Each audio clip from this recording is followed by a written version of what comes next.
Hello అండి, నమస్తే. అందరు బాగున్నారా? నేను మీ శైలజ. మనం ఎద్దనపూడి సులోచనారాణి గారు రచించిన సుకుమారి నవల చదువుకుంటున్నాం కదా. 4వ భాగంలో ఏం జరిగిందో చూద్దాం. వారం రోజుల తర్వాత నేను మధ్యాహ్నం వేళ అనసూయమ్మ గారి స్వెట్టరు షాల్ ఎండలో వేస్తుంటే గండయ్య ఉత్తరం తెచ్చిచ్చాడు. నేను కవర్ చూశాను. అది బామ్మ రాసింది. నేను అక్కడే కూర్చుని అది చదువుకున్నాను. అందులో ఇలా ఉంది: సుకుమారి, బామ్మకి చాలా కోపం వచ్చినప్పుడు అలా పూర్తి పేరు పెట్టి పిలుస్తుంది. నా ఈ ముసలితనంలో ఇలాంటి సంఘటనలు చూడాల్సి వస్తుందని నేను కలలో కూడా అనుకోలేదు. నువ్వు పుట్టినప్పటి నుంచి నా ప్రాణంగా నిన్ను పెంచిన సంఘటనలే నాకు గుర్తుకొస్తున్నాయి. ఈ వయసులో ఈ మహావ్యధని నీ నుంచి బహుమతిగా అందుకోవడం కోసమే నేను నిన్ను అంత ప్రేమగా పెంచానా అనిపిస్తుంది. నాకు ఊహ తెలిసినప్పటి నుంచి ఈ ఇంటి పరువు కాపాడుకుంటూ వచ్చాను. కానీ ఈ రోజున నా ప్రాణం కంటే ఎక్కువగా పెంచిన నువ్వే నా కళ్ళు పొడిచినట్లు చేశావు. ఊర్లో ప్రతి ఒక్కరూ మనల్ని చూసి నవ్వుతున్నారు. ఎందుకంటే ఇన్నాళ్ళు మచ్చ లేకుండా బ్రతికిన వంశం మనది. నవ్వటానికి, హేళన చేయటానికి వారికి అవకాశమే దొరకనీయలేదు. నేను అంత జాగ్రత్తగా ఉంటూ వచ్చాను. నీ పెళ్లికి చేసిన అప్పులు తీరలేదు. వారి వ్యాపారానికి ఇచ్చిన డబ్బు గంగలో కలిసినట్లే. నాకు తెలుసు నువ్వు స్వయంగా ఈ పని చేసి ఉండవు. ఆ బ్రహ్మిగాడే నీ చేత ఈ పని చేయించాడు. వాడు నీ మీద ప్రతీకారం తీర్చుకున్నాడు. నువ్వు చస్తే రుణం తీరిపోయిందని ఒక ఏడు పేడ్చి ఊరుకునేదాన్ని. ఎందుకే నన్ను నవ్వుల పాలు చేసి నువ్వు ఇంకా బ్రతుకుతున్నావు? మీ అమ్మ నీ గురించిన బెంగతో మంచం పట్టేసింది. మేం పడుతున్న ఈ అవమానం, వేదన మమ్మల్ని కార్చిచ్చులా దహించి వేస్తాయి. ఆ అనసూయమ్మ సంగతి నీకు తెలియదు. చిన్నప్పుడు భర్త ఏదో అన్నాడని వదిలేసింది. ఏమిటో సంఘాలంటుంది, హక్కులంటుంది, నా బొందంటుంది. ఆడపిల్లల మనసులు పాడు చేస్తుంది. ముక్కు మొహం తెలియని వారింట్లో నా మనవరాలు ఒక పని మనిషిలా గుప్పెడు మెతుకుల కోసం చాకరీ చేస్తూ బ్రతుకుతుందంటే ఇంకా ఎందుకే నేను బ్రతకటం, నీకు ఈ ఉత్తరం రాయటం. వాళ్ళింట్లో చేరి వాళ్ళతో కలిసి నన్ను అవమానం చేశావు నువ్వు. నాకు పొడుచుకుని చావాలనిపిస్తుంది సుఖీ. ఇప్పుడు నీకు తెలియదే, నా అనేవారు లేని ఒంటరితనం ఏమిటో ఇంకో 10 ఏళ్ళు పోయిన తర్వాత తెలుస్తుంది. మగవాడు 2 దెబ్బలు వేస్తే తప్పేంటో నాకు అర్థం కావడం లేదు. మనకు పిల్లల్నిచ్చి తిండి పెట్టి మన జీవితానికి ఒక రక్షణ ఇచ్చిన వ్యక్తి కొట్టడానికి హక్కు లేదా? కొంతమంది పిల్లలు పుడతారు తల్లిదండ్రుల్ని సంతోషపెట్టడానికి కాదు, అలవిగాన్ని దుఃఖాగ్నిలో వారిని వేపటానికే. ఆ అనసూయమ్మ అలాగే చెబుతుంది. కన్నబిడ్డ అంటే ఉండే కడుపు తీపి ఆవిడికేం తెలుసు? మేమెవ్వరూ నీకు అవసరం లేదనుకుంటే నువ్వు ఆవిడ దగ్గరే ఉండిపో. నీ పేరు కూడా ఇక ఎత్తం. నీకు మాకు రుణం తీరిపోయిందని ఒక ఏడుపేడ్చి ఊరుకుంటాం. నువ్వు చస్తే మాకు సంతోషం. ఇట్లు అన్నపూర్ణమ్మ. ఆ ఉత్తరంలో భాష, ఆ ధోరణి, ఆ రాసే తీరు చూస్తుంటే బామ్మకి నా మీద ఎంత కోపం ఉందో నాకు బాగానే అర్థమవుతుంది. ఆ ఉత్తరం చదువుతుంటే నాకు కళ్ళ వెంట బొటపట నీళ్లు వచ్చేశాయి. ఆ ఉత్తరంలో ప్రతి అక్షరం ఒక శూలంలా మారి నన్ను ఎడాపెడా పొడి చేస్తున్నట్లుగా ఉంది. నన్ను చావమని రాసింది బామ్మ. నేనెందుకు చచ్చిపోవాలి? అసలు నేనేం తప్పు చేశాను? ఎంతసేపు పరువు పరువు అంటుందే తప్ప అత్తవారు నన్ను పెట్టే బాధలు పట్టించుకోదేం? వాళ్ళు నన్ను చంపేసినా పర్వాలేదన్నమాట. అప్పుడు ఇంటి పరువు మూట కట్టుకుని సంతోషిస్తూ ఉండేదేమో. అది నేను ఆవిడికి దక్కకుండా చేశాననేగా ఆ దుగ్ధ. నాకు బామ్మ మీద, అత్తారి మీద, ఇంటి గౌరవం మీద ఆపుకోలేనంత కోపం వస్తుంది. నాకు అసలు చెప్పలేనంత ఆశ్చర్యం వేస్తూ అసలు అర్థం కాని విషయం ఏంటంటే, నా కాలికి కాస్త దెబ్బ తగిలితే నాకంటే తనే ఎక్కువగా గిలగిల్లాడిపోయే మా అమ్మే, మా తల్లే దెబ్బ తగిలిందా నాన్న అనే బామ్మ వాళ్ళు కొట్టి చంపుతున్నారు మొర్రో అంటే అసలు పట్టించుకోదే. ఏదో సర్దుకుపోవాలి అంటుంది. ఎంతసేపు? పరాయి వాళ్ళింట్లో పని మనిషిలా పడి ఉన్నానట. నా కళ్ళ వెంట నీళ్లు ఉబికొచ్చేశాయి. ఉంటే ఉన్నాను, తప్పేంటి? అయిన వాళ్ళు అర్థం చేసుకోరు. ఎక్కడో చోట నా బ్రతుకు నేను బ్రతుకుతుంటే పరువు పోతుందంటూ గోల పెడతారు. మాయదారి చిక్కంతా వచ్చి నా నెత్తినే పడింది. నాకెప్పుడూ ఇవే ఆలోచనలు. సాయంత్రం బ్రహ్మి రాగానే ఆ ఉత్తరం చూపించాను. అది అతను చదివి బాధపడ్డాడు. నన్ను ఓదారుస్తూ, అవన్నీ ఆవిడ నిజంగా రాసినవి అనుకోకు. బామ్మ ఆవేశంలో అలా రాసేసింది. అదేం పట్టించుకోకు. పెద్దవాళ్ళ కోపం వస్తే పిల్లల్ని చావు అని తిడతారు. అది నిజంగా చావమనే కాదు. చావు అని తిడితే ఆయుర్దాయం పెరుగుతుందట. మీ బామ్మ నీ మీద చాలా ఆశలు పెట్టుకుంది. అది నెరవేరలేదు. కోపం వచ్చి కేకలు వేసింది. అంతే. ఒక్కసారి పెద్దవాళ్ళు మనల్ని అర్థం చేసుకోరు, మనమే వాళ్ళని అర్థం చేసుకోవాలి అంటూ సర్ది చెప్పాడు. బ్రహ్మి ఎంత చెప్పినా నా మనసు సమాధాన పడటం లేదు. నా ఆవేశం తగ్గటం లేదు. మంచం మీద పడుకుంటే నిద్ర రావడం లేదు. లేచి వెళ్ళి కూర్చుని ఉత్తరం రాశాను. అమ్మా, గౌరవనీయురాలైన అన్నపూర్ణమ్మ గారు, మీ ఉత్తరం అందింది. ఎంతసేపు పరువు పరువు అని ఏడవకపోతే నా మనవరాలు ఏమైపోయిందా అని ఆలోచించరాదటండి. నేను ఇలా అవుతానని మీరు అనుకోలేదు, నిజమే. కానీ నేను కూడా నాకు ఇలాంటి కష్టం వస్తే మా బామ్మ నన్ను తన గుండెల్లో దాచుకునేది పోయి ఇలా తిట్టిపోస్తుందని, చావు అని శాపనార్థాలు పెడుతుందని నేను కూడా అనుకోలేదు సుమండి. నేను అనుకున్నట్టు మీరు లేరు, మీరు అనుకున్నట్టు నేను లేను. సరిపోయిన దానికి ఇంకా ఏమిటి మీ గోల? పెళ్లి చేస్తున్నారంటే ఎంచక్కా చీరలు, నగలు, సినిమాలు అనుకున్నాను. కానీ ఇలా చావు దెబ్బలు, మంచానికి కట్టివేయటాలు అనుకోలేదు. మీరు ఎంతో డబ్బు ఖర్చు చేసి అప్పుల పాలయ్యి నాకు పెళ్లి చేశానని అన్నారు. మీ డబ్బు లెక్కలే మీకు. ఎంతసేపు రూపాయలు లెక్క చూసుకుంటున్నారు కానీ నా ఒంటి మీద పడ్డ దెబ్బలు లెక్క కట్టడం లేదు మీరు. నేను ఒకటే మీకు చెప్తున్నాను, నన్ను చావమని రాశారు. నాకు అస్సలు చావాలని లేదు. ఎందుకంటే అసలు నేనేం తప్పు చేశాను? ఆ వెధవ పరమ నికృష్టమైన పెళ్లి నాకు చేసి మీరే ఘోరమైన తప్పు చేశారు. మీరు చేసిన తప్పు మిమ్మల్నే పీడిస్తుంది. బ్రహ్మి మీద పడి ఎందుకు ఏడుస్తారు? అనసూయమ్మ గారిని ఎందుకు తిడతారు? ఓహో, వారు నన్ను ఆపదలో ఆదుకున్నారనా? మీరు ఎంతో డబ్బు ఖర్చు చేసి పడేసిన తప్పు అనే గోతిలో నేను పడి ఉండలేదని మీ కోపం. నన్ను అనవసరంగా తిట్టి ఇంకా తప్పు చేయకండి. మీ దేవుళ్ళే మిమ్మల్ని శపిస్తారు. ఇట్లు సుకుమారి వ్రాలు. ఇలా ఉత్తరం రాసి పోస్ట్ చేశానని చెప్పగానే బ్రహ్మి చేత్తో నుదురు కొట్టుకున్నాడు. కర్మ. సుకుమారి, ఆవేశంలో నువ్వు కూడా మీ బామ్మకేం తీసుకోలేదుగా. నేనేం చేశాను? ఆవిడ రాసిన జవాబు రాశాను, అంతేగా. చూడు, ఇద్దరు చాలా ఇష్టమైన వాళ్ల మధ్య గొడవ వస్తే ఒకరు ఆవేశపడినప్పుడు మరొకరు తగ్గితేనే ఆ బంధం నిలుస్తుంది. ఆవిడేదో ఆవేశంలో కోపంగా రాసింది, దానికి నువ్వు తగ్గించి నచ్చజెప్పాల్సింది పోయి ఆవిడ కోపం ఇంకా రెట్టింపు చేశావు. ఇలా అయితే అసలు సంబంధాలు తెగిపోతాయి. ఏం చెయ్యను? నాకు మాత్రం కోపం ఆవేశం రావా అన్నాను. మనకిష్టమైన వాళ్లతో గొడవ వచ్చినప్పుడు మనం కాస్త తగ్గి ఓర్పు పట్టడం ఆత్మనూన్యతగా ఎప్పుడూ భావించకూడదు. అలా భావిస్తే నీకు ఆ వ్యక్తి మీద సరైన ఇష్టం లేనట్లే. ఏమిటో నేను ఇదంతా ఆలోచించలేను బాబు. సుకుమారి, ఇదివరకులా కాదు. నువ్వు ఇప్పుడు ఏ పని చేసినా కాస్త ఆలోచించి మాట్లాడడం నేర్చుకోవాలి అన్నాడు. సరేలే, ఇక ముందు జాగ్రత్తగా ఉంటాలే అన్నాను. ఇంకో విషయం చెప్పడానికి వచ్చాను. ఏమిటి? పూనాలో నాకు ఉద్యోగం వచ్చింది. నిజంగానా? అవును, ఇదిగో ఆర్డర్ కాగితాలు చూపించాడు. ఎప్పుడు వెళ్తున్నావు? సోమవారం. నా ముఖం వెలవెలాబోయింది. వాళ్ళు నాకు ఆఫీసులోనే బస ఏర్పాటు చేశారట. ఏమిటి, నువ్వు వెళ్ళిపోతావా? కళ్ళు పెద్దవి చేసి చూస్తూ అన్నాను. అవును. నన్నేం చేసి వెళ్తావు? ఇక్కడ నీకు బాగానే ఉందిగా. ఎవరైనా వస్తే ఎవ్వరూ రారు. నాకు చాలా భయం వేసింది. నువ్వు నన్ను వదిలి వెళ్తావా? నేను హఠాత్తుగా అతని షర్టు గుండీల దగ్గర 2 చేతులతో గట్టిగా పట్టుకున్నాను. నువ్వు వెళ్ళటానికి వీల్లేదు. నన్ను వదిలి ఎక్కడికి వెళ్ళటానికి వీల్లేదు. తెలిసిందా? నువ్వు వెళ్ళిపోతే నన్నెవరు చూస్తారు? నాకు ఇప్పుడే భయం వేస్తుంది. వెళ్ళొద్దు. హఠాత్తుగా అతని గుండెల్లో తలదాచుకుని గట్టిగా ఏడ్చేశాను. ఒక్క నిమిషం నేను చేసిన పనికి అతను అచేతనంగా ఉండిపోయాడు. ఏడవకు, వెళ్ళల్లే అన్నాడు. నిజంగానేనా? నిజమే. నా తల మీద ఒట్టు వెయ్యి. అంత మాట ఎందుకులే. లేదు, వెయ్యి. నన్ను వదిలి ఎక్కడికి వెళ్ళనని ఒట్టు వెయ్యి. నేను అతని చెయ్యి తల మీద పెట్టేసుకున్నాను. అతని చేతుల్లో ఆర్డర్ కాగితం నలిగి ఉండగా మారిపోయింది. ఆ తర్వాత నాకు విపరీతమైన జ్వరం వచ్చింది. కోలుకునేసరికి దాదాపు 2 వారాల పైగానే పట్టింది. సునీత, బ్రహ్మే నా దగ్గర కూర్చుని నాకు కబుర్లు చెప్పేవాళ్ళు.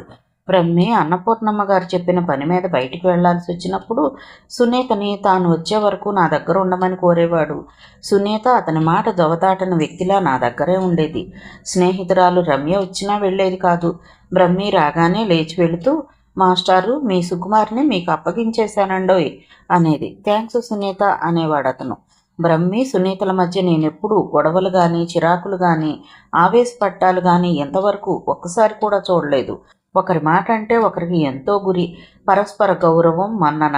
నాకు బ్రహ్మికి మధ్య లేని సఖ్యత వారిద్దరి మధ్య కనిపిస్తుంది. నేను సునీతల బ్రహ్మి దగ్గర ఎలాంటి గొడవలు లేకుండా ఉండాలని ఎంతో ప్రయత్నిస్తున్నాను. కానీ నాకేమాత్రం సాధ్యం కావడం లేదు. అందువల్ల వారిద్దరి సఖ్యత చూస్తుంటే నాకు అప్పుడప్పుడు వారి పట్ల ఈర్ష్య కలుగుతూ ఉండేది. నాలో లేని సుగుణం ఏదో వారికి ఉన్నట్టుగా, అది నేను అలవరుచుకుందామని ప్రయత్నించినా నాకు సాధ్యం కానట్లుగా ఉండేది. బ్రహ్మి లోపలికి రాగానే తెచ్చిన పుస్తకాలు పళ్ళు టేబుల్ మీద పెట్టేసి దగ్గరకు వచ్చి నుదుటి మీద చెయ్యి వేస్తూ, ఈ పూట ఎలా ఉంది ఒంట్లో అని అడిగాడు. అతను బయట నుంచి నా గదిలోకి రాగానే మొట్టమొదట చేసే పని అదే. ఈ జ్వరం నన్ను ఒక పట్టాన వదలలేదు. పీల్చి పిప్పి చేసింది. నార్మల్కి వచ్చి 2-3 రోజులైనా జ్వరం మళ్ళీ నేను ఇక్కడే ఉన్నానంటూ నా ఒంట్లో ఎదురవుతుందేమోనని అతనికి హడలు. అమ్మయ్య, జ్వరం లేదులే, ఈ బత్తా ఇస్తా తిను అంటూ కూర్చుని వలవసాగాడు. 2 రోజుల క్రిందటే నాకు పచ్చం పెట్టారు. సునీత గిన్నెలో చారు అన్నం తెచ్చింది. బ్రహ్మి దాన్ని మెత్తగా పిసికి చేత్తో నాకు తినిపించాడు. సునీత నన్ను పట్టుకుని కూర్చోబెట్టింది. వారిద్దరూ చూపే ఈ ఆదరణ చూస్తుంటే అత్తవారింట్లో నాకు ఎదురైన నరకం గుర్తుకొచ్చి ఏడుపొచ్చింది. నా కళ్ళ ముందు వద్దన్న ఆ భయంకరమైన సంఘటనలే తిరుగుతూ ఉండేవి. నేను కళ్ళు పెద్దవి చేసి చూస్తూ ఉండేదాన్ని. బత్తాయి తొనలు వలిచి నా చేతికి అందించిన బ్రహ్మి, ఏంటి ఆలోచిస్తున్నావు అన్నాడు. నేను మెల్లిగా ఈ లోకంలోకి వచ్చాను. బ్రహ్మి వైపు చూశాను. అతని కళ్ళు దయగా, స్నేహపూరితంగా, ఆత్మీయంగా, ప్రేమగా చూస్తున్నాయి. ఏమిటి అన్నాడు తగ్గు స్వరంతో. నేను అతన్నే చూస్తున్నాను. ఇతనే కనుక నాకు తోడు లేకపోయి ఉంటే నాకు వచ్చిన కష్టాల్లోంచి బయటపడగలిగేదాన్ని కాదు. ఎప్పటికీ బయటపడేదాన్నే కాదు. ఈ పాటికి వాళ్ళ చేతుల్లో ఆ దెబ్బలకి నా ప్రాణం హరీమనేది. ఈ ఆలోచన రాగానే నేను చప్పున ముందుకు వంగి బ్రహ్మి నడుం చుట్టూ చేతులు పెనవేసి అతని భుజం మీద ముఖం ఆనించుకున్నాను. నేను అప్పుడప్పుడు ఇలా హఠాత్తుగా బెంబేలు పడిన మనసుతో దెబ్బతిన్న పావురంలా గిజగిజలాడుతూ అతన్ని హత్తుకుపోతాను. మొదటిసారి నేను ఇలా చేసినప్పుడు అతను అర్థం కాక ఏంటి అన్నాడు. నాకు చాలా భయంగా ఉంది. ఇప్పుడు నేను నీ దగ్గర ఇలా ఉండటం నిజం కదూ? ఆ దెబ్బలు, ఆ కట్టిపడేయటం, ఆ బిందెలతో నీళ్ళెత్తిపోయటం, ఉక్కిరిబిక్కిరవటం నేను ఏడుపుతో అంటుంటే అతను తన చూపుడు వేలు నా పెదవుల మీద సున్నితంగా ఆనించి, పుష్, అదంతా ఒక పీడకల, దాన్ని గుర్తు చేసుకోవద్దు అనేవాడు. ఆ మాటలు చెప్పేటప్పుడు స్నేహపూరితమైన అతని కంఠం, పలికే తీరు నాకు మెల్లగా ధైర్యం ఇవ్వసాగింది. ఇప్పుడు అతను అలా ఇంకేమీ మాటలు కూడా చెప్పడు. నేను అతన్ని హఠాత్తుగా అలా పట్టుకోగానే నా మనసులో భయం, భావోద్వేగం అతనికి అర్థమైనట్లుగా నా తల మీదనో వీపు మీదనో చెయ్యి వేసి నిమురుతాడు. రోజులు గడుస్తున్నాయి. నాకు కాస్త ఓపికొచ్చింది. బ్రహ్మి నన్ను వరండాలోనూ లాన్లోనూ సాయంత్రం వేళ చెయ్యి పట్టి నడిపించేవాడు. అక్కడే ఒక కుర్చీ వేసి కూర్చోబెట్టి లాన్లో అటు ఇటు తిరుగుతూ సునీతకు పాఠం చెప్పేవాడు. మధ్య మధ్యలో ఆగి కుర్చీలో తలకు వెనక్కి ఆనించి కూర్చున్న నన్ను చూస్తూ, కూర్చోగలవా, నీరసంగా ఉందా అని అడిగేవాడు. నేను లేదని తల తిప్పాను. సునీత లోపలికి పరిగెత్తి షాల్ తెచ్చి నాకు కప్పింది. థ్యాంక్ యూ సునీత అని అతనంటే సునీత పుస్తకం తీసుకుంటూ, థ్యాంక్స్ ఎందుకు మాస్టారు, మనిద్దరం సుకుమారి కోలుకునే వరకు చూడాలని అనుకున్నాం కదా అంది. నాకు ఆ నిమిషంలో సునీత అంటే చాలా ఇష్టంగా అనిపించింది. వాళ్ళిద్దరూ పాఠం గొడవలో ఉంటే నేను తల కుర్చీలో వెనక్కా నుంచి పైన ఉన్న ఆకాశాన్ని చూసేదాన్ని. నీలాకాశంలో తెల్లటి మబ్బులు తేలిపోతూ కనిపిస్తున్నాయి. అవి ఎంత స్వేచ్ఛగా, ఆనందంగా ఉన్నాయి అనుకునేదాన్ని. ప్రతి మనిషి బాధ అనేది లేకుండా ఆనందంగా, సుఖంగా ఉంటే ఎంత బాగుంటుంది. ఇలా కూర్చుంటే నాకు జీవితం పట్ల విపరీతమైన మమకారం కలుగుతుంది. ఈ చెట్లు, ఆకాశం, కాళ్ళ కింద పచ్చని గడ్డి, ఈ ప్రపంచం అంతా ఎంత బాగుందో కదా. మనిషి చచ్చిపోతే వీటన్నిటినీ వదులుకోవాలి. వీటన్నిటినీ తనకు కాకుండా చేస్తుంది కాబట్టి మనిషికి మృత్యు అంటే అంత హడలేమో. నాకు మందులు, టానిక్లు బ్రహ్మి తనే కొనుక్కొని తీసుకొచ్చేవాడు. ఒకసారి అనసూయమ్మ గారు, నే తెప్పిస్తా లేవయ్యా అంటే, నా దగ్గర డబ్బులున్నాయండి అన్నాడు. నీకు పరీక్షలు దగ్గరకు వస్తున్నాయి, నువ్వు త్వరగా కోలుకోవాలి అంటూ ప్రోత్సహించేవాడు. అనసూయమ్మ గారు నా చేత కొన్ని కాగితాల మీద సంతకాలు చేయించారు. నేను వెంటనే సంతకం పెట్టబోతుంటే ఆవిడ ఆఫ్ చేశారు. ఏమిటో తెలుసా ఇది అడిగారు. తెలియదన్నట్లుగా తల తిప్పాను. ఆవిడ కోపడ్డారు. ఏమిటో తెలుసుకోకుండా అలా సంతకం పెట్టేయొచ్చా? తప్పు కాదు. ఎప్పుడైనా సరే మన సంతకం చేసే కాగితం చదువుకుని అందులోని విషయం ఏమిటో తెలుసుకొని కానీ సంతకం పెట్టకూడదు. ఇవి నీ భర్తతో విడాకులు కోరే కాగితాలు. నువ్వు విడాకులు తీసుకుంటే ఆయనకి నీకు ఇక ఏ సంబంధం ఉండదు. నిజంగానా? నా కళ్ళు ఆనందంతో పెద్దవయ్యాయి. గబగబా సంతకాలు పెట్టేశాను. నేను బాగా కోలుకున్నాను. పరీక్షలు దగ్గరకు వచ్చాయి. రాత్రిపూట మేలుకోవాలి అంటే నాకు చిరాకు వచ్చేది, నిద్ర వచ్చేసేది. బ్రహ్మి రాత్రివేళ అన్నం మానేయమన్నాడు. ఒకరోజు మానేశాను. ఆకలితో నిద్ర పట్టలేదు, కానీ పాఠం అస్సలు చదవ బుద్ధి కాలేదు. మంచం మీద కూర్చుంటే నిద్ర వస్తుందని కింద కూర్చునేదాన్ని. అయినా వచ్చేది. నా పాటలు చూసి సునీత ఒకటే నవ్వేది. నేను సునీత పరీక్షలు బాగానే రాశాం. పరీక్షలు అయిపోగానే సునీతకి స్వేచ్ఛ లభించింది, కానీ నాకేమాత్రం లేదు. అనసూయమ్మ గారు నేను లేచింది మొదలు పడుకోబోయే వరకు ఊపిరాడకుండా నా చేత పనులు చేయించేవారు. ఆవిడ దగ్గరికి ప్రతిరోజు ఎవరో ఒక బాధాతప్తులైన ఆడవాళ్లు తమ కష్టం చెప్పుకుని ఆర్థిక సాయం చేయమని అర్థిస్తూ వచ్చేవారు. వాళ్ళు వాళ్ళకది చెప్తుంటే నేను అనసూయమ్మ గారి పక్కన కూర్చుని వారు చెప్పేదంతా క్షుణ్ణంగా వ్రాసుకోవాలి. అది నీట్గా ఫెయిర్ చేసి ఆ స్త్రీ జీవితానికి ఒక నంబర్ ఇచ్చి దాన్ని జాగ్రత్తగా ఫైల్ చేయాలి. ఆ కథంతా విన్న తర్వాత అనసూయమ్మ గారు ఆ వ్యక్తికి ఏ రూపంగా ఎంత ఆర్థిక సాయం చేయొచ్చునో ఆ ఫైలు మీద నా చేతనే రాయించేవారు. మనిషికి నా చేతనే డబ్బు ఇప్పించి రసీదు తీసుకోమనేవారు. ఈ సాయాలు రకరకాలుగా ఉండేవి. కొంతమందికి కుట్టు మిషన్లు కొనిస్తే, మరి కొంతమందికి పాడిగొడ్లు, ఇంకా కొంతమందికి చిన్న దుకాణం పెట్టుకోవడానికి, మరి కొంతమందికి వంటలు చేసుకుని బ్రతకటానికి ఆ సామాను. ఈ విధంగా ఆ వ్యక్తికి వచ్చిన విద్యను బట్టి ఒక ఆధారం కల్పించేవారు. మీ కాళ్ళ మీద మీరు నిలబడండి. మీ జీవితం ఇంకొకరి చేతుల్లో పెట్టి కొడుకైనా సరే మొగుడైనా సరే వారి దయాధర్మ బిచ్చాలకి ఎదురు చూస్తూ కూర్చోకండి. అలా కూర్చున్నారంటే మీ మొహాన ఇక ఏడుపే రాసి ఉంటుంది అనేవారు. ఎవరు ఎన్ని బాధలు చెప్పినా ఆవిడ ఒక్క రూపాయి కూడా ఊరికే ఇచ్చేవారు కాదు. వారు ఇది అప్పు తీసుకుని మళ్ళీ కొన్ని సంవత్సరాల్లో తీర్చాలి. అలా తీర్చాలి అనే షరతు పెట్టకపోయినా ఈ పెద్ద మనుషుల సంగతి నాకు తెలుసు. ఆ డబ్బంతా మింగి కూర్చుంటారు. ఆకలి వేసినప్పుడు మళ్ళీ ఇలా ఎవరి దగ్గరకో యాచనకు బయలుదేరతారు. ఆవిడ ఇలా ఏదో ఒకటి చెబుతూనే నేను ఆవలింతనే అణుచుకునేదాన్ని. నాకు ఈ విషయాలు పరమబోరుగా ఉండేవి. ఆవిడతో అలా కూర్చోవాలి అంటే అదొక ఖైదులా నా ప్రాణం గిలగిల్లాడేది. అనసూయమ్మ గారి దగ్గర కూర్చుని ఈ సోది అంతా రాసుకున్నా నాకు దూరంగా కిటికీలోంచి సునీత బ్రహ్మి షటిల్ కాక ఆడటం చూస్తే ఇంకా ఏడుపు వచ్చేది. నాకు చిన్నప్పటి నుంచి ఒకచోట కుదురుగా కూర్చోవడం ఏమాత్రం అలవాట్లేదు. నా ఇష్టం వచ్చినట్టు గెంతటం, ఇంట్లోకి దొడ్లోకి తోటలోకి పరుగులు తీయటం, చెట్లు ఎక్కటం దూకటం ఇదే బాగా అలవాటు. అనసూయమ్మ గారేమో నన్ను చిన్నపిల్లాడు హాయిగా ఎగురుతున్న సీతాకోక చిలుకను గుప్పెట్లో పెట్టి మూసినట్లుగా ఈ ఫైల్స్ మీటింగ్స్ అంటూ చంపేస్తున్నారు. ఆవిడ ఎక్కడికి వెళితే అక్కడికి తోకలా వెళ్ళాలి. ఆ మీటింగ్స్ అంటే నాకు మరీ ఏడుపు. కదలకుండా గంటల తరబడి కూర్చుని వారి సోది వినాలి. ఓ చెంప నా కళ్ళెదుటే నా వయసే గల సునీత నవ్వుతూ తుళ్ళుతూ తిరుగుతుంటే నేనేమో ఈ మీటింగ్స్తో ఈ జీవిత కథలతో వయసు పైబడిపోయిన ముసలమ్మల ఇలా పుస్తకాలు రాసుకుంటూ డబ్బు లెక్కలు చూస్తూ నాకు తెలియని ఏమాత్రం ఇష్టం లేని పనులు యంత్రంలా చేస్తూ బతకాలి. పనికి కాస్త బద్దకించినా అశ్రద్ధ చేసినా తప్పు చేసినా ఆవిడ చెడామడా తిట్టేసేది. ఒకసారి ఆవిడ ఫైలు వ్రాయమంది. తిరిగి వచ్చేసరికి నేను ఫైలు మీద ముఖం ఆనించి నిద్రపోతున్నాను. ఆవిడ బాగా తిట్టింది. నిద్రకు వేళాపాళా ఉండాలమ్మాయి, ఇలా సోమరితనం పోయేవాళ్ళుంటే నాకు మహా చిరాకు. నేను గబగబా రాసిచ్చేశాను. ఆవిడ ముఖం గండు పిల్లిలా పెట్టుకుని ఈ పని ఇందాకే చేస్తే పోయేదిగా అంది.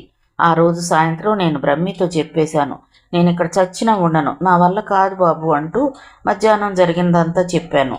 ఆవిడ నీ మంచి కోసమే చెప్పారు, నువ్వు కాస్త శ్రమ పడితే ఆపు, ఆవిడ మంచి సంపాదించుకోవాలని నాకేమాత్రం లేదు అన్నాను. ఎక్కడికి వెళ్తావు మరి అడిగాడు బ్రహ్మి. నేను నిలబడిన చోట ఉన్న స్తంభం చుట్టూ చెయ్యి వేసి ఊగుతూ మరో చెయ్యి గాలిలోకి విసిరి ఊపుతూ ఎక్కడికైనా సరే, ఎక్కడైతే ఆనందంగా ఉండవచ్చునో, ఎక్కడైతే హాయిగా పగలబడి నవ్వొచ్చునో, ఎక్కడైతే చేతులు కట్టుకుని భయభక్తులతో కూర్చొని అవసరం లేదో, నా ఇష్టం వచ్చినట్టు ఉండవచ్చో అక్కడికి. బ్రహ్మి మాట్లాడలేదు. మాట్లాడవేంటి? ఏం మాట్లాడమంటావు? నీకు వచ్చిన కష్టాలు నిన్నేం మార్చలేదు, నన్నెందుకు మారుస్తాయి? ఎలాంటి సంఘటనలు ఎదురైనా మనం మారకూడదు, మనం మనలాగే ఉండాలి అని నువ్వేగా 10 సార్లు నూరిపోసావు. బాగుంది, నా మాటలు నా మెడకే చుట్టావు. అతను నసిగాడు. సుకుమారి, నువ్వు ఊహించినంత స్వేచ్ఛ గల చోటు ఈ ప్రపంచంలో ఎక్కడా లేదు. నన్ను నిరుత్సాహపరుస్తూ అన్నాడు. ఎందుకు లేదు? ఉంది అన్నాను నేను గట్టిగా. ఎక్కడా? అతను ఆశ్చర్యంగా అడిగాడు. నీ గది లేదా ఏంటి? అక్కడ ఉంటే నేను ఇప్పుడు చెప్పిన హాయ్ అంతా దొరుకుతుంది, అవునా అన్నాను సంతోషంగా. అతనికి ఆ సంగతి తెలియనందుకు నాకు చాలా ఆనందంగా ఉంది. అతను మౌనంగా ఉండిపోయాడు. మాట్లాడవేంటి?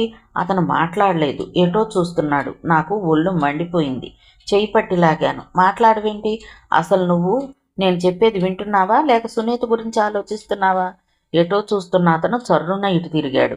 అదేం మాట అన్నాడు. అతని కళ్ళలో కోపం నేను మొదటిసారిగా చూశాను.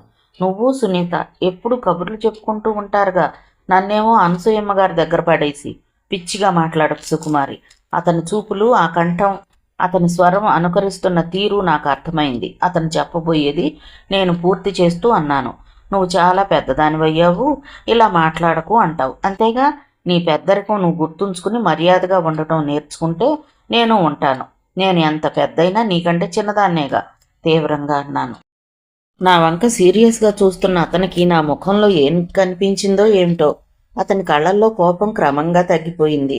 ఇంతకీ ఏమిటి నీ ఉడుకుమొత్తాను అన్నాడు. నాకిక్కడ బాగాలేదు, ముఖం తిప్పుకుంటూ ఖచ్చితంగా చెప్పేశాను. నీ భవిష్యత్తుకి ఎక్కడ ఉంటేనే మంచిది.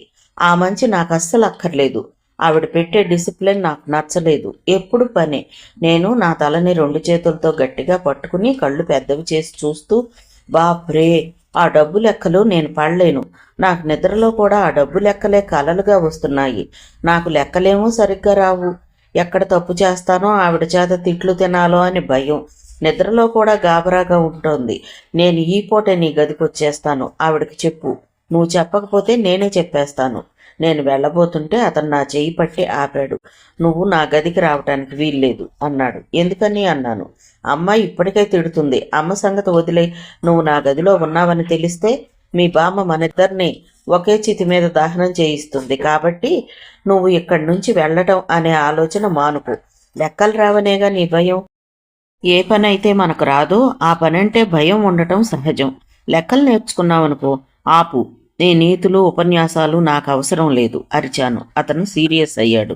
నేను కుండ బద్దలు కొట్టినట్టుగా నా మనసులో మాట చెప్పేశాను. నువ్వు సునీతతో అలా నవ్వుతూ స్నేహంగా ఉండటం చూస్తుంటే నాకు చాలా మంటగా ఉంది. నాకు ఇష్టం లేదు. అతను వెనక్కి తగ్గాడు. కాస్త ఆగి అన్నాడు. నువ్వు ఒక మాట మర్చిపోతున్నావు. నేను అసలు ఈ ఇంటికి వస్తున్నదే సునీత కోసం, నీ కోసం కాదు. అతను చెప్పిన ఈ మాట వినగానే నా కళ్ళు రెపరెపలాడాయి. ఇంతలో సునీత అక్కడికి పరిగెత్తుకుంటూ వచ్చింది. వస్తూనే బ్రహ్మి చేయి పట్టుకుని, మాస్టారు, ఆంటీ మిమ్మల్ని రమ్మంటుంది అంది. అతను వెళ్ళాడు. సునీత కూడా అతనితో వెళ్తుంది. ఉత్సాహంగా ఏదో చెబుతుంది. పకపకా నవ్వుతుంది. అతను నవ్వుతున్నాడు. నేను అసలు ఈ ఇంటికి వస్తున్నదే సునీత కోసం, నీకోసం కాదు. అతని మాటలు నా చెవుల్లో మారుమ్రోగుతున్నాయి. అవి నా మనసును చొరకత్తుల్లా చీలుస్తున్నాయి. అవును సుమా, నేను చూస్తూనే ఉన్నాను అతని వరుస. అందరితో, చివరికి నాతో కూడా కొంపలు ముంచుకుపోతున్నంత సీరియస్గా ఉంటాడు. సునీతతో మాత్రం నవ్వుతూ ఉంటాడు. నవ్వినప్పుడు అతను బాగుంటాడు. ఈ మాట నా చిన్నప్పుడు మా బామ్మ కూడా అంటూ ఉండేది. అతని అందం అంతా సునీతకే చూపించాలని కాబోలు. ఎంత నిర్మోహమాటంగా చెప్పాడు. ఈ ఇంటికి సునీత కోసమే వస్తున్నట్ట. క్రమంగా నా కళ్ళలో నీళ్లు తిరిగాయి. ఈ పూటంతా ఇక నాకు ఈ ప్రపంచంతో ఏమీ పనిలేదన్నట్లుగా నా గదిలో కూర్చుండిపోయాను. సునీత వచ్చి భోజనానికి రమ్మంది. ఆకలి లేదన్నాను. రాత్రి 8:30 అవుతూ ఉండగా, అలాగే ఇంకా చీకట్లో కూర్చుని ఉండగా సునీత పరిగెత్తుకొచ్చింది. నీకు ఫోన్ వచ్చింది అంది. నేను లేనని చెప్పు అన్నాను. నాకెవరు ఫోన్ చేస్తారు? అదిగో ఆ ఫైల్స్లో ఉన్నారే, బాధా పీడితులు. ఏ మహాత్మురాలో తను ఇంకా డబ్బు ఎంత కట్టాలో లెక్క అడగటానికి చేసుంటుంది. నన్ను ఫోన్లో పిలిచి వాళ్లే. సునీత వెళ్ళి మళ్ళీ తిరిగి వచ్చింది. అవతల ఎవరో అర్జెంట్ అంటున్నారు అంది చెయ్యి పట్టి లాగుతూ. నేను బలవంతంగా లేచి వెళ్ళాను. మళ్ళీ ఇది అనసూయమ్మ గారికి తెలిస్తే డిసిప్లిన్ మీద ఆవిడ గారు వచ్చి లెక్చర్ ఇస్తుంది. వెళ్ళి ఫోన్ తీసుకుని హలో అన్నాను. సుకుమారి, అవతల నుంచి బ్రహ్మి పిలిచాడు. సాయంత్రం నువ్వు సరిగ్గా లేవు. నేను సరిగ్గా మాట్లాడలేదు. I'm sorry. నేను వినిపించుకోకుండా పక్కకు తిరిగి, సునీత, మీ మాస్టర్ నిన్ను పిలుస్తున్నారు. నీకోసమే ఫోన్. నా కోసం ఎందుకు చేస్తారు అని అక్కడ పెట్టి నా గదిలోకి వెళ్ళిపోయాను. గదిలో మంచం మీద కూర్చున్నాను. అవతల మంచం మీద సునీత నిద్రపోతుంది. నాకు నిద్ర రావటం లేదు. నా కళ్ళ వెంట నీళ్లు కారిపోతున్నాయి. నాకు మా ఇల్లు గుర్తుకొచ్చింది. మా అమ్మ, బామ్మ గుర్తొచ్చారు. నేను వాళ్ళందరినీ వదిలేసుకుని ఇక్కడ పడి ఉన్నాను. ఉన్నాడని ధైర్యంగా ఉన్నాను. ఇప్పుడు తెలిసిపోయింది అతని దృష్టి అంతా సునీత్తో మంచితనంగా ఉండాలని. నేను మోకాళ్ల మధ్య తలదించుకుని ఏడ్చేశాను. అసలు నేను ఎందుకు పుట్టాను? ఈ కష్టాలు పడ్డానికేనా? ఈ ప్రపంచంలో అందరూ హాయిగా ఆనందంగా ఉన్నారు, నా ఒక్కదానికే ఈ బాధలు. నన్ను పుట్టించిన ఆ భగవంతుడు కనిపిస్తే బాగుండు. జన్మలో ఇంకే ఆడపిల్లకి ఇలాంటి కష్టాలు పెట్టకుండా చెడామడా చివాట్లు పెట్టేస్తాను. మర్నాడు 10 గంటల వేళ నేను హ్యాంగింగ్ పార్ట్స్కి నీళ్లు పోస్తున్నాను. ఇంతలో బ్రహ్మి వచ్చాడు. సుకుమారి పిలిచాడు. నేను వెంటనే పక్కకు తిరిగి గదిలో ఉన్న సునీతను పిలుస్తూ, సునీత, నీకోసం ఎవరో వచ్చారు చూడు అని అతని వైపు చూడకుండా లోపలికి వెళ్ళిపోయాను. నేను అనసూయమ్మ గారి గదిలోకి వెళ్ళి ఏనాడు ఎరుగని శ్రద్ధతో ఆ ఫైల్స్ తీసుకుని చూడసాగాను. సునీత వచ్చి రహస్యంగా మాస్టర్ పిలుస్తున్నారు అంది. నేను పనిలో ఉన్నాను అన్నాను. ఒక్క నిమిషం రాకూడదా అంది. పనిలో ఉన్నానంటే? మా గుసగుసలు విన్న అనసూయమ్మ గారు సునీతను కేకలేశారు. సునీత, నీకెన్నిసార్లు చెప్పాను పనిలో ఉన్నప్పుడు సుకుమార్ని డిస్టర్బ్ చేయొద్దని? వెళ్ళవతలకి. సునీత వెళ్ళిపోయింది. పని మనిషికి కూతురు పుట్టిందట. అనసూయమ్మ గారికి చూపించడానికి తీసుకొస్తానని భర్తతో కబురు చేసింది. అనసూయమ్మ గారు వెంటనే నన్ను పిలిచి బజారుకు వెళ్ళి ఒక గౌను కొనుక్కురా అని పురమాయించారు. నేను బయలుదేరుతుంటే సునీత నేను వస్తానని నా వెంట బయలుదేరొచ్చింది. ఈరోజు ఎందుకింత కోపంగా ఉన్నావు అడిగింది. ఏం లేదు అన్నాను. ఉన్నావు అంది ఖచ్చితంగా. లేను, ఉన్నావంటున్నాను. నడి రోడ్డు మీద గట్టిగా మాట్లాడుతున్న మా ఇద్దరిని దోవన పోయేవాళ్ళు చూస్తున్నారు. అందరూ చూస్తున్నారు పదా అన్నాను. నేను రాను, నువ్వు కారణం చెప్పందే కాదలను అంది. నాకు సునీత బొంగమూతి చూడగానే పక్కున నవ్వొచ్చింది. అమ్మయ్య, నవ్వావు కదా, పద అంది. సునీత నవ్వించే మాటలతో నేను బ్రహ్మి మీద కోపం మర్చిపోయాను. మేమిద్దరం గౌను కొనుక్కుని బజార్ నుంచి తిరిగి వస్తున్నాం. నేను షాపుల్లో అందంగా చీరలు కట్టి అమ్మాయిల్లా నిలబెట్టిన బొమ్మలను చూపిస్తూ, ఇవి అచ్చు అమ్మాయిల్లా ఉన్నాయి కదూ అన్నాను. ఏం లేవు అంది సునీత. లేవా? నాకు అచ్చు అలాగే కనిపిస్తున్నాయే అన్నాను. నేను కూడా మొదట్లో అలాగే అనుకున్నాను, కానీ మాస్టర్ ఒకసారి చెప్పారు, అమ్మాయిలైతే ఎంతమంది రోడ్డును చూస్తూ వెళుతుంటే కదలకుండా అలా నిలబడగలరా చెప్పు అన్నారు. నిజమే సుమా అన్నాను. ఏంటి, మీ ఇద్దరు బజార్లో కూడా తిరుగుతున్నారా అన్నాను. ఓ, నాకెప్పుడైనా బోర్ కొడుతుంది మాస్టారు అంటే ఎక్కడికైనా తీసుకువెళ్తారు. ఎక్కడెక్కడికి? నా కళ్ళకి రోడ్డును వెళ్లే మనుషులు కనిపించటం మానేశారు. కళ్ళ ముందు ఎర్రగా భగ్గుమంటున్న మంటలు కనిపిస్తున్నాయి. ఒకచోటేమిటి, ఎక్కడ పడితే అక్కడికి. సినిమాకి, పార్కుకి, జూకి, సర్కస్కి. సునీత ఉత్సాహంగా చెప్తుంటే నాకు నీరసం వచ్చేసింది. వీళ్ళిద్దరూ ఇన్ని చోట్ల తిరిగారని నాకు తెలియదు. బ్రహ్మి సునీతతో ఇంత చనువుగా తిరుగుతాడని తెలుసుంటే నాకేంటో ఒంటికి కారం రాసుకున్నంత కంపరంగా ఉంది. పరధ్యానంగా నడుస్తున్న నాకు తలకి టప్మని వెనక నుంచి ఏదో వచ్చి తగిలింది. అబ్బా అన్నాను. ఏమిటి అనుకుంటుంటే సునీత నా జడలోంచి ఒక కాగితం ఉండ తీసి ఇస్తూ, ఇదిగో ఇది పడింది అంటూ ఇచ్చింది. ఏమిటిది, నా మీద ఎలా పడింది? ఆశ్చర్యంగా గుండు సూదికి ఉన్న కాగితం తీసి చూశాను. అందులో ఇలా ఉంది, I want to kiss you. ఎవరో పోకిరీ కుర్రాడు రాసి ఉంటాడులే అంది సునీత. ఛీ, అవతలకి దాన్ని గిరాటు కొట్టి చుట్టూ చూశాను. 2 గజాల దూరంలో బస్టాండ్ దగ్గర నిలబడిన ఒక పళ్ళకోతి నేను చూడగానే ఇకిలిస్తూ కన్ను కొట్టాడు. త్వరగా వెళదాం పదా, తొందరగా నడుస్తూ అన్నాను. సునీత నా కంగారు చూసి నవ్వింది. భయమేస్తుందా అంది. నాకెందుకు భయం అన్నాను బెంకంగా. నాది మేకపోతు గాంభీర్యం అని తెలుస్తూనే ఉందనుకుంటా. సునీత నా చేయి పట్టుకుని నడుస్తూ అంది. నేను కూడా నీలాగే భయపడేదాన్ని. స్కూల్ నుంచి వస్తుంటే ఒకడు నా రిక్షా వెంట పడేవాడు. భయపడి బస్సులో వస్తే కండక్టర్ చిల్లర ఇస్తూ అరిచేయి గిల్లేవాడు. అమ్మో, అందరూ చూస్తుండగానే ఎవరు చూస్తారు, ఎవరి సొద వారిది. నేను భయపడి స్కూల్కి వెళ్ళనని ఏడిస్తే మాస్టర్ అడిగి వాళ్ళని లక్ష్య పెట్టకూడదు అని చెప్పారు. పోరా వెధవా అన్నట్టు పట్టనట్టు ఊరుకోవాలట. నేను ఆ మంత్రం పఠించినప్పటి నుంచి హాయిగా ఉంది. ఏమిటి, బ్రహ్మితో నువ్వు ఇవన్నీ మాట్లాడతావా అన్నాను ఆశ్చర్యంగా. ఎందుకు మాట్లాడకూడదు అంది ఆశ్చర్యంగా. మాస్టర్ చాలా మంచివారు. నాకు తెలియనివి చాలా చక్కగా వివరించి చెప్తారు. మాస్టారు విని విని నా చెవులు బద్దలైపోతున్నాయి.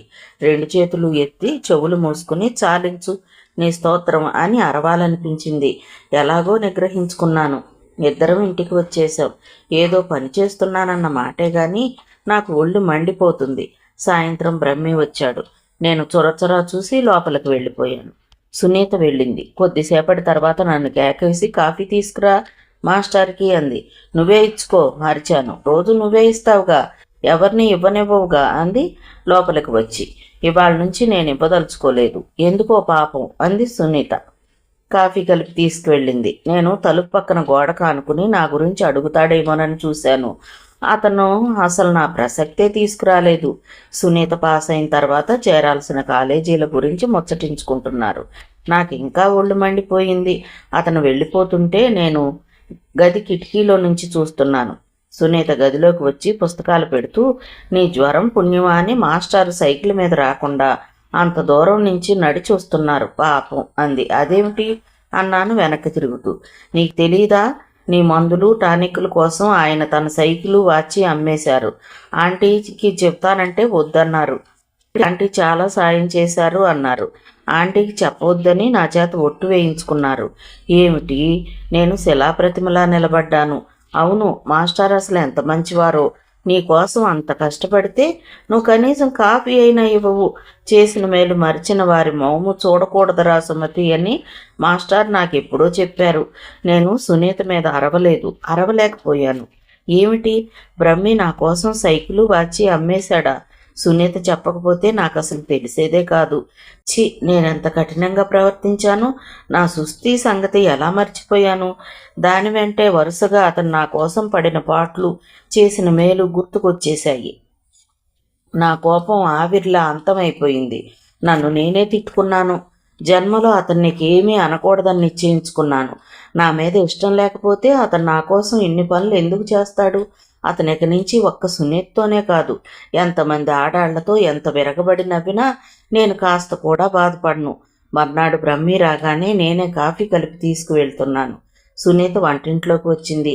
ఎవరికి, మాస్టర్కేనా?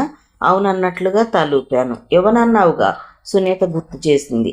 అది నిన్నటి మాట, ఈరోజు ఇస్తానని అంటున్నాను అన్నాను సీరియస్గా. మాస్టర్ ఈ మాట నిన్ననే అన్నారు. ఏమని? మీకు సుకుమారి ఇక కాఫీ ఇవ్వదట అంటే అది ఈరోజు మాట, రేపు ఇంకో మాట అంటుందిలే అన్నారు. నాకు వెంటనే ఆ కాఫీ కప్పు ఎత్తి సునీత నెత్తి మీద పగలగొట్టాలనిపించింది. లేక బ్రహ్మి నెత్తి మీద విసరనా? సునీత నన్ను చూసి నవ్వుతుంది. నేను చాలా కష్టం మీద తమాయించుకున్నాను. కాఫీ తీసుకెళ్ళిచ్చాను. అతను తీసుకున్నాడు. నిన్నటి నా ప్రవర్తనకి కోపం తెచ్చుకోలేదు. సంజాయిషి అడగనూ లేదు. అతని కంఠం చాలా మామూలుగా, మా ఇద్దరి మధ్య ఏమీ జరగనట్లుగానే ఉంది. నేను అలా ఉన్నానని అతనికి బాధగా అనిపించలేదా? రాత్రి నిద్రపోలేదు అన్నాను. ఎందుకని? నిద్ర రాలేదు. నువ్వు నన్ను నిద్రపోనిస్తేగా అన్నాను. అదేమిటి అన్నాడు. నీకు చాలా విషయాలు తెలుసునని, అవి అందరికి నూరు పోస్తూ ఉంటావని. నా మాట పూర్తి కాకుండానే అన్నాడు. ఏది? బస్సులో అబ్బాయిలు ఏడిపిస్తుంటే జాగ్రత్తగా ఉండమనటం, బస్ స్టాపుల దగ్గర మగపిల్లలు కోతి చేష్టలు చేస్తే పట్టించుకోకుండా ధైర్యంగా ఉండమనటం. నేను కళ్ళు పెద్దవి చేసి, ఏమిటి ఇవి కూడా చెప్పేసిందా నిలదీసినట్టుగా అన్నాను. అవి చెప్పకూడని విషయాలు అని నీకెందుకు అనిపిస్తుంది అడిగాడు అతను. నేను జవాబు చెప్పలేకపోయాను. జవాబు చెప్పు అన్నాడు. నేను ఎటో చూస్తూ అన్నాను. ఎంతైనా మీ ఇద్దరూ ఒకటి, చాలా స్నేహంగా ఉంటారు. నేను వేరు. అతను కాస్త ఆగి అన్నాడు. అవును, నువ్వు వేరు, చాలా వేరు. నువ్వు సునీతతో అలా పోల్చుకోవటమే పెద్ద తప్పు. నేను ఈ ఇంట్లో ఒక ఉద్యోగిని. సునీత పుణ్యమా అని సునీతకు చదువు చెప్పటం వల్లనే నా కాళ్ల మీద నేను నిలబడుతున్నాను. నీకు ఒక ఆశ్రయం దొరికింది. నువ్వు ఇక్కడ ఉండటం అనేది నీకు ఎంత రక్షణో మర్చిపోయి మాటి మాటికి సునీతతో నిన్ను పోల్చుకుంటావు. మీ ఇద్దరిది వయసు ఒకటే కావచ్చు, కానీ పరిస్థితుల్లో చాలా తేడా ఉంది. సునీత ఈ ఇంటికి యజమానురాలు. నువ్వు ఆశ్రయం కోరి వచ్చిన మనిషివి. ఆమె స్థానం వేరు, నీ స్థానం వేరు. నువ్వు అనసూయమ్మ గారి ఆశ్రయంలో ఉండి నీ జీవితాన్ని నువ్వు నిర్మించుకోవాలి. ఆవిడ గారు తన దగ్గరకు వచ్చే అందరికీ చెప్పే పాఠం ఏమిటో నీకు నువ్వు మొదట అన్వయించుకోవాలి. ఇదంతా వదిలేసి మాటి మాటికి అలగటం, పోట్లాడటం, చిరాకు పట్టం, అలాంటి వాటితో టైం వేస్ట్ చేసుకోవద్దు. నాకు ఏడుపు వచ్చేసింది. బ్రహ్మి నిర్మోహమాటంగా అన్న మాటలు నా ఆత్మాభిమానమో లేక దురభిమానమో నాకు తెలియదు, కానీ దాన్ని నిర్దాక్షిణ్యంగా చీల్చి చెండాడాయి. అతడు నాలో ఉన్న తప్పులను ఎత్తి చూపిస్తున్నాడు. అతను చెప్పింది నిజమే కావచ్చు. నేను ఈ ఇంట్లో ఆశ్రయం కోరి వచ్చిన మనిషినే ఒప్పుకుంటున్నాను, కానీ నాకు ఉధృతంగా ఆపుకోలేనట్లు ఏడుపు వచ్చేసింది. నాకు అసలు ఈ బాధలు ఎందుకు రావాలి అన్నాను ఏడుస్తూ. ఈ ప్రపంచంలో బాధలు పడే ప్రతి వ్యక్తి అనుకునే మాటే ఇది. దానికి ఎవ్వరూ జవాబు చెప్పలేరు. కొంతమంది ఎందుకు అందంగా ఉంటారు, కొంతమంది ఎందుకు సుఖంగా ఉంటారు, మరి కొంతమంది ఎందుకు బాధలు పడతారు? ఈ ప్రశ్నలకి ఆ పరమేశ్వరుడు తప్ప ఎవ్వరూ జవాబు చెప్పలేరు. నేను చెప్పేది ఒక్కటే, ఉన్నంతలో మన జీవితాన్ని మనం సుఖమయం చేసుకోవాలి. ఆ ప్రయత్నం గురించి మర్చిపోయి ఇంకా ఏవేవో మనకి లేని అదృష్టాల గురించి వ్యధ చెందుతూ ఉంటే చేతిలో ఉన్న జీవితం వేళ్ల మధ్య నీళ్లలా జారిపోతూనే ఉంటుంది. సుకుమారి, నీకు ఒక మంచి అవకాశం నీకు ఎదురుగా వచ్చింది. నువ్వు నీ కళ్ళతో చూసావుగా. ఎంతమంది లెక్చరర్లు, డాక్టర్లు, ఐఏఎస్ ఆఫీసర్లు, టెలిఫోన్ ఆపరేటర్లు అనసూయమ్మ గారి పుణ్యమా అని ఆమె సహకారంతో జీవితాన్ని నిర్మించుకుని సుఖంగా ఉన్నారో, నువ్వు కూడా ఆమె ప్రాపకంతో నీ కాళ్ల మీద నువ్వు నిలబడే ప్రయత్నం చేస్తే నాకు చాలా సంతోషంగా ఉంటుంది. నువ్వు చాలా తెలివిగలదానివి. కాస్త మనసు పెడితే ఏదైనా ఇట్టే గ్రహించగలవు. నీకు దక్కిన ఈ అవకాశం విలువ తెలుసుకుని జాగ్రత్తగా మసలుకుని జీవితాన్ని బాగు చేసుకుంటావో, లేక అత్యాశలకు పోయి అనవసర భ్రమలకు లోబడి చేజార్చుకుంటావో అంతా నీ ఇష్టం. అంతా పూర్తిగా నీ ఇష్టం. నిన్నెవ్వరూ ఆపరు, మందలించరు. నీ ఇష్టం వచ్చినట్లు నువ్వు నిర్ణయం తీసుకో. నేను ఎంతకంటే ఏమీ చెప్పలేను. అతను అక్కడి నుంచి హఠాత్తుగా వెళ్ళిపోయాడు. నేను మ్రాన్పడిపోయినట్టు చాలాసేపు అక్కడే ప్రతిమలా నిలబడిపోయాను. మొదట చాలా రోషం వచ్చింది. నేనేం దిక్కులేనిదాన్నా? నాకెవ్వరూ లేరా ఏమిటి? నాకేం తక్కువ? నేను ఇప్పుడు ఇంటికి వెళ్ళాలే గాని మా బామ్మ అమ్మ నన్ను దగ్గరికి తీసుకోరా? తప్పకుండా తీసుకుంటారు. నేను నా గదిలోకి వచ్చి కూర్చున్నాను. వెళ్ళిపోవటానికి పెట్టి సర్దుకున్నాను. వెళ్తాను నిజమే, కానీ ఏం ప్రయోజనం?